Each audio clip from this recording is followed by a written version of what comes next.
जय Hind. Aditya smart classes में आप लोग को स्वागत है।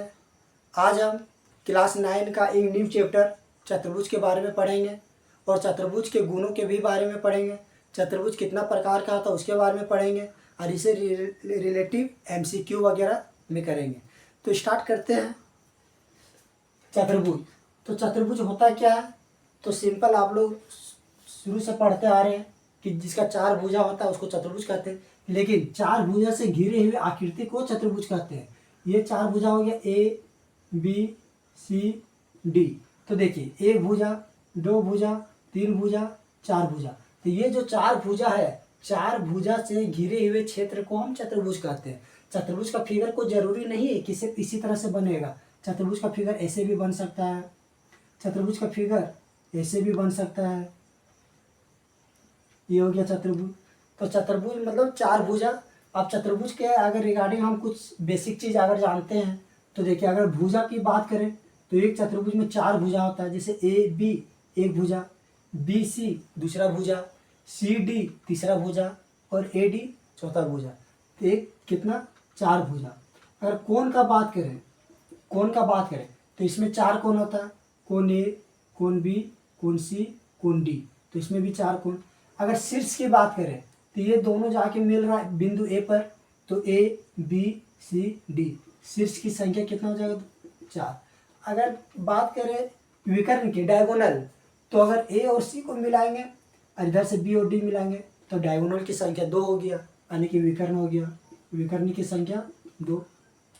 अगर ये चारों एंगल को हम ऐड करते, कोई भी चतुर्भुज में अगर चारों कोणों का योग जो होता है, सम होता है, वो हमेशा चारों कोणों का योग हमेशा 360 डिग्री होता है।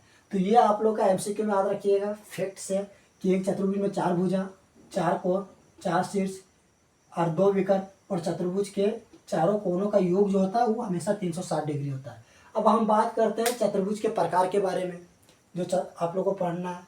अब इसमें एक जरा आप लोग को बता देती है, भुजा जो है 4, तो भुजा का अगर नाम लिखना चाहे तो ये भी एक भुजा हो गया, BC एक भुजा हो गया, CD एक भुजा हो गया एंड AD एक भुजा हो गया, यानी कि D है। अगर कोण का बात करें तो ये कोण A, कोण B, कोण C, कोण D, ये हो गया 4 कोण। शीर्ष का बात करें तो ABCD, ये हो गया शीर्ष। और विकर्ण का बात करें तो A और C जो कॉर्नर पे मिल रहा है, A और C एंड B और D, ये हो गया विकर्ण। और चारों कोणों का योग अगर जोड़ेंगे, कोण A, कोण B, कोण C प्लस कोण D बराबर 360 डिग्री, ये हो गया। तो ये हो गया बेसिक।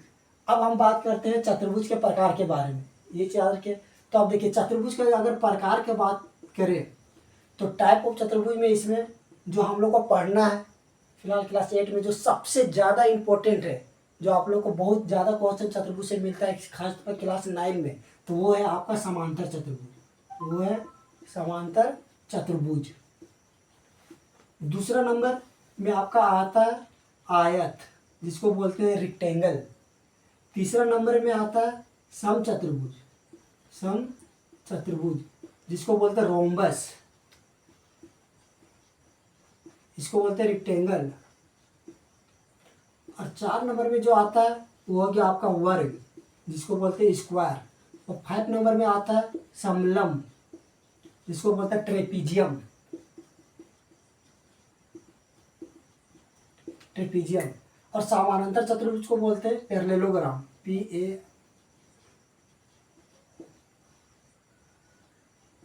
आयत को रेक्टेंगल बोलते हैं।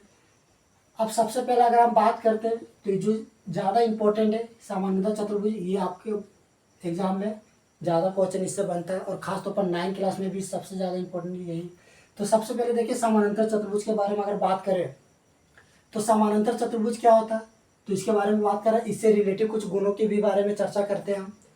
तो सबसे पहले अगर समानांतर चतुर्भुज, तो देखिए वैसा चतुर्भुज जिसका अगर नाम दिए ABCD, तो वैसा चतुर्भुज जिसका आमने सामने भुजा बराबर और समानांतर हो, उसको हम बोलेंगे समानांतर चतुर्भुज।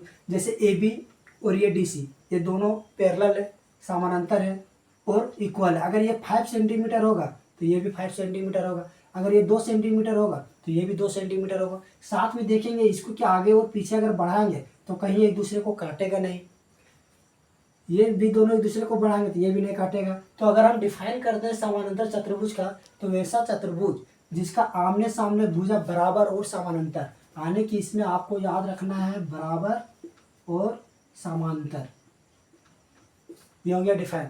अब चतुर्भुज का, अगर समानांतर चतुर्भुज के बारे में बात करें तो चतुर्भुज में याद रखना है बराबर और समानांतर होता है, तो इसका कुछ प्रॉपर्टीज होता है, समानांतर चतुर्भुज का कुछ प्रॉपर्टीज, गुण।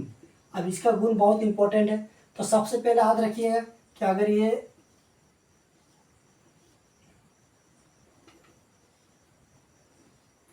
ए बी सी डी ये समानांतर चतुर्भुज है। अभी आप लोग को बताया कि इसमें आमने सामने भुजा बराबर होता है। अब इसमें देखिएगा पहला नियम क्या है कि समानांतर चतुर्भुज में आमने सामने को दोस्तों बोलते हैं सम्मुख, सम्मुख भुजा। ये आमने सामने, जैसे ए बी, तो ए बी के सामने डी सी है तो इसको बोलेंगे सम्मुख। ए डी इसके सामने बी सी है तो इसको बोलेंगे सम्मुख, यानी कि ए डी का सम्मुख भुजा बी सी और ए बी का सम्मुख भुजा डी सी। तो सम्मुख भुजा बराबर होता है, सम्मुख भुजा बराबर होता है। तो सम्मुख भुजा बराबर में अगर बात करें तो ये ए बी ये बराबर आपका हो जाएगा डी सी का, एंड ए डी जो हो जाएगा वो आपका बी सी के बराबर हो जाएगा। ये हो गया पहला प्रॉपर्टी कि समानांतर चतुर्भुज में आमने सामने भुजा बराबर होता है। ए बी वो होता है डी सी के बराबर, एंड ए डी ये होता है बी सी के बराबर। ये हो गया भुजा। दूसरा नंबर कि सम्मुख भुजा के साथ सम्मुख कोण भी बराबर होता है, सम्मुख कोण बराबर होता है। अब सम्मुख कोण का अगर बात करें तो देखिए ए के सामने मेरा सिक का एंगल बन रहा है तो ए का सम्मुख सी कहलाएगा, यानी कि कोण ए और कोण सी ये दोनों बराबर होगा। उसी के अनुसार बी और डी, कोण बी और ये कोण डी ये मेरा क्या होगा, बराबर होगा। अब अगर बात करें कि ये ए और सी ये और बी और डी ये आपस में क्या है, बराबर है। ये हो गया सम्मुख कोण बराबर। तीसरा अगर हम बात करें तो ये अगर समानांतर चतुर्भुज है तो समानांतर चतुर्भुज में एक प्रॉपर्टीज होता है कि इसका अगर डायगोनल होगा तो ये त्रिभुज को दो बराबर भाग में बांटेगा और दोनों त्रिभुज होगा वो हर तरह से बराबर होगा, जिसको हम बोलते हैं सर्वाक्षम। यानी कि एक समानांतर चतुर्भुज का जो विकर्ण है उस त्रिभुज को दो सर्वाक्षम त्रिभुज में बांटता है। यानी कि समानांतर चतुर्भुज विकर्ण, समानांतर चतुर्भुज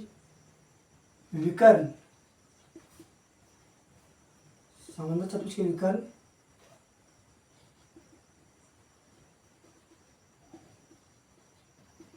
सर्वाक्षम त्रिभुज में बांटता है, दो सर्वाक्षम त्रिभुज में बांटता है। अगर इसके बाद ए डी सी, कोण ए डी सी ये सर्वाक्षम हो जाएगा, बी ए डी सी ये सर्वाक्षम हो जाएगा बी सी डी। ये हो गया तीसरा। फोर्थ प्रॉपर्टी जिसका होता है कि अगर दोनों विकर्ण को अगर हम मिलाते हैं तो वो समद्विभाजित करता है। जैसे ए और सी दोनों, ए सी एक विकर्ण है तो बी डी एक विकर्ण है, दोनों विकर्ण को जब मिलाएं तो ये ओ पर प्रतिच्छेद किया, तो जब ओ पर प्रतिच्छेद किया तो ए ओ और ये ओ सी ये मेरा बराबर होगा। इधर में मेरा डी ओ और ये बी ओ ये मेरा बराबर होगा। यानी कि समानांतर चतुर्भुज का विकर्ण, दोनों विकर्ण एक दूसरे को समद्विभाजित करता है। तो ये पॉइंट हो गया कि विकर्ण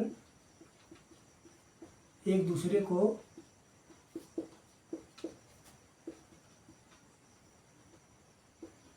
समद्विभाजित करता है। अब समद्विभाजित करता है तो इसमें क्या हो जाएगा, ए ओ, ये ए ओ जो होगा वो किसके बराबर हो जाएगा, ओ सी के बराबर, और डी ओ जो होगा यानी कि ओ डी ये हो जाएगा ओ बी के बराबर, ओ बी के बराबर। तो सबसे पहले आज हम चतुर्भुज का बेसिक के बारे में जानकारी दिए आप लोगों को। बेसिक में बताएं कि चतुर्भुज क्या होता है, चतुर्भुज के कितने प्रकार होते हैं। लेकिन आज चतुर्भुज के कितने प्रकार में आप लोगों को सिर्फ एक चतुर्भुज समानांतर चतुर्भुज के बारे में बताया। समानांतर चतुर्भुज में बताया कि जिसका आमने सामने भुजा बराबर होता है और इसके कुछ गुणों के बारे में चर्चा की। सम्मुख भुजा बराबर होता है यानी कि A B D C, A D and B C एक दूसरे के बराबर होगा, पहला गुण। दूसरा गुण हो गया कि समचतुर्भुज का सम्मुख कोण बराबर होता है। तीसरा आपको बताया क्या चाहिए, समांतर चतुर्भुज के विकर्ण सर्वाक्षम होते हैं। सर्वाक्षम मतलब दोनों एक दूसरे के एरिया में बराबर होगा, हर एक तरह से बराबर होगा, वो हो गया सर्वाक्षम। चौथा नंबर में आपको बताया कि विकर्ण एक दूसरे को समद्विभाजित करते हैं और दोनों एक दूसरे के लंबाई में बराबर होते हैं। तो उम्मीद है दोस्तों कि आप लोग को आज हम जो बताएं चतुर्भुज इसके बारे में अच्छी तरह से समझ में आया होगा। और इससे एमसीक्यू भी बनता है, इससे बहुत तरह का एंगल, जैसे इस प्रॉपर्टीज को अगर हम जानते हैं तो इससे रिगार्डिंग इतना तरह का क्वेश्चन फॉर्मेशन होगा, एमसीक्यू के लिए बहुत इंपॉर्टेंट है। तो आप लोग इसको एक बार अच्छे से पढ़ लीजिएगा, वीडियो को बार बार देखिए। अगर समझ में नहीं आता तो कमेंट बॉक्स में लिखिए कि सर समझ में नहीं आ रहा।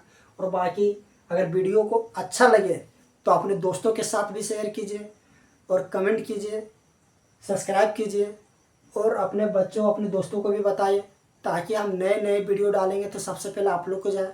और साथ में इस चैनल को भी सब्सक्राइब कीजिए। Thank you.